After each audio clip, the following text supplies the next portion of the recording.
Assalamu alaikum dear students. Previously we have discussed the key concepts of WCDMA. Now the further topics of WCDMA are discussed here. First one is the WCDMA background and evolution. First major milestone of WCDMA was released in late 1999. In first release, full set of specifications by 3GPP are specified. 3GPP specifications actually covering all GSM including GPRS, Edge and WCDMA. So the main target of this major milestone was the access part of the network. After that, the release 4 came in 2001, where the core network was extended and the market jumped to the release 4. After that, release 5 came in 2002. Here, the packet access data speeds are emphasized.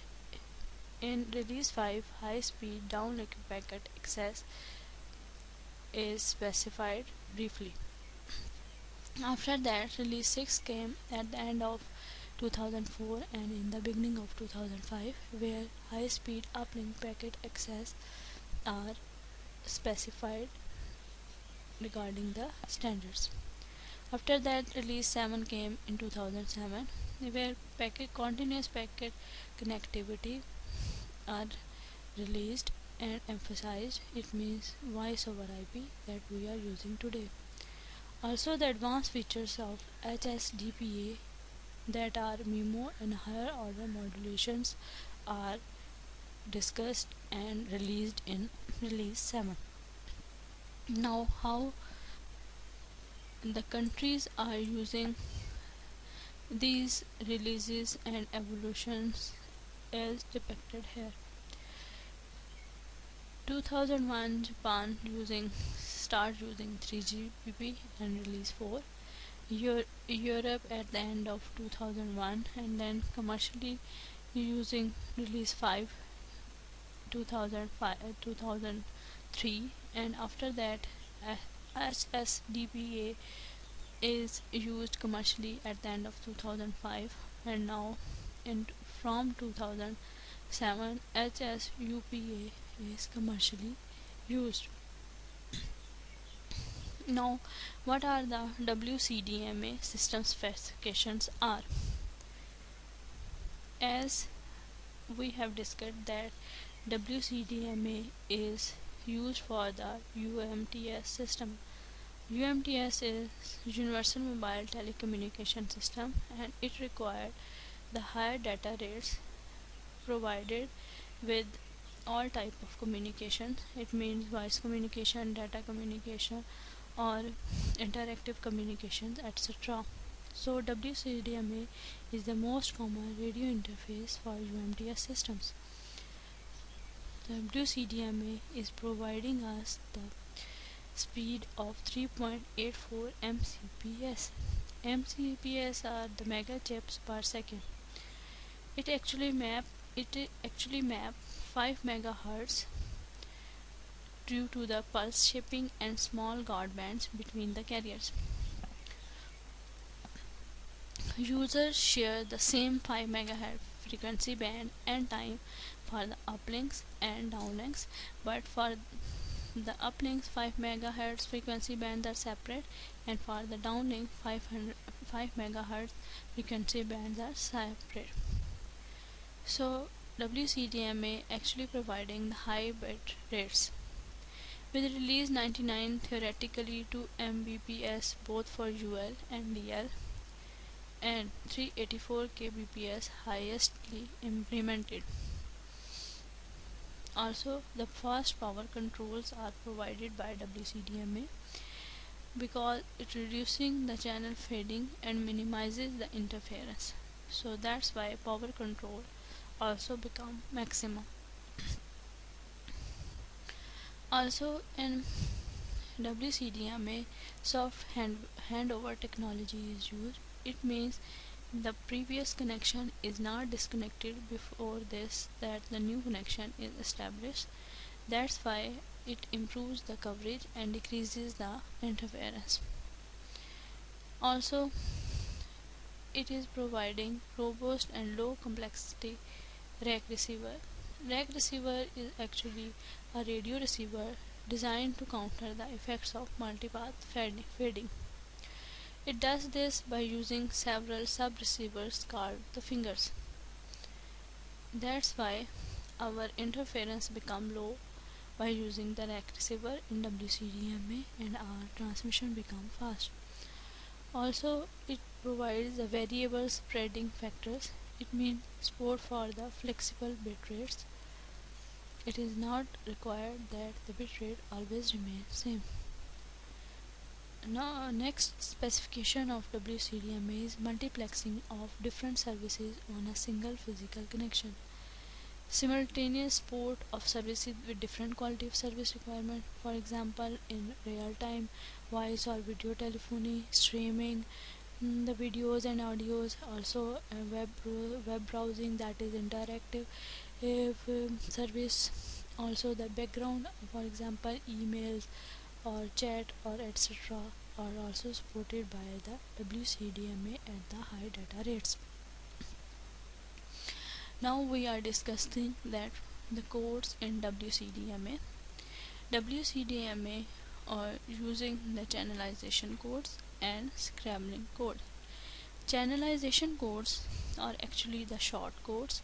Channelization codes are used to distinguish different physical channels of one transmitter. Now the length of the code is depend upon the spreading factor. For downlink, channelization code is used to separate different physical channels of one cell. For uplink, channelization code is used to separate different physical channels of one UE.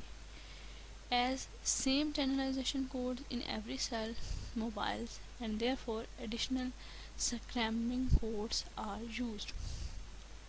Now what are the scrambling codes? Scrambling codes are actually the long codes. These are also used to distinguish different transmitters.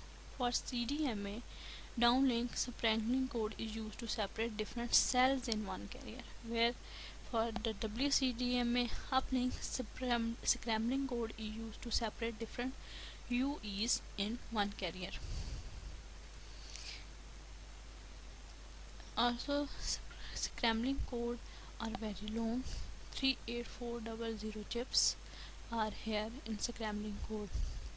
These does not spread the signal. The correlation between two codes, two mobile nodes B is loose. That's why they are not fully orthogonal. In addition to the spreading part of the process in the transmitter is the scrambling operation. This is needed to separate terminals or base stations from each other. Here the pictorial representation of scrambling code and channelization code is given. First of all, the data is sent and then channelization code are implemented, that are implemented on the bit rate, and it become then the chip rate, and scrambling codes, long codes are used after that, and again the chip rate are sent to the receiver. Here we are giving you the chart of spreading factor, scrambling code, channelization code, and for instance the relation between the down physical bit rate and codes. Now what are the power controls in WCDMA? Power controls are done with two types.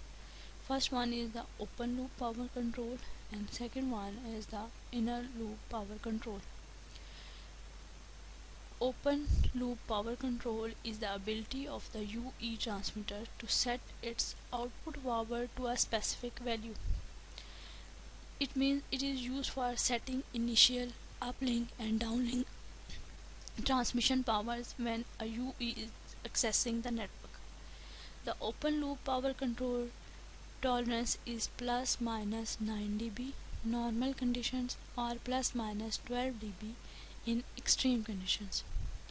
In open loop power control, know feedback information, make a rough estimate of the path loss by means of a downlink beacon signal, provide a chorus initial setting of the mobile at the beginning of a connection. Apply only prior to initiating the transmission on RACH or CPCH.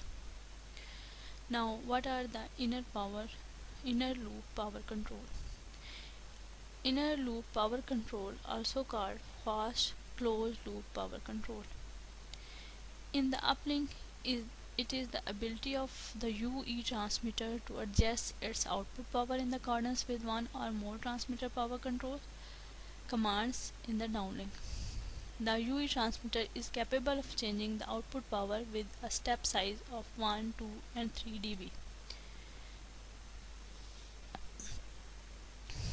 Now, what are the quality of service parameters in WCDMA or UMTS? The standard provides an overview of the functionality needed to establish, modify, and maintain a UMTS link with a specific quality of service. These are divided into two.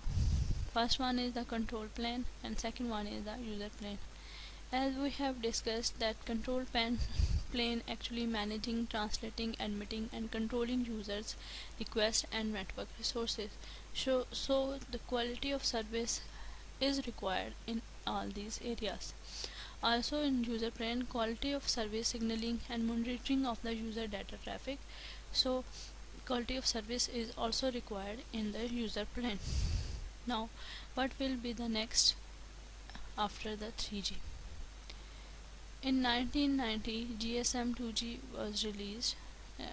At that time also a new technology 3G is initiated, and at the end of 1999 3GPP are covered and discussed and specified. So actually we are using now 3G technology with WCDMA, but it will actually go to our next technology, that is 4G. Hope students you have enjoyed the discussion about WCDMA and now you are familiar with UMTS, WCDMA and its required parameters. Thank you and Allah Hafiz.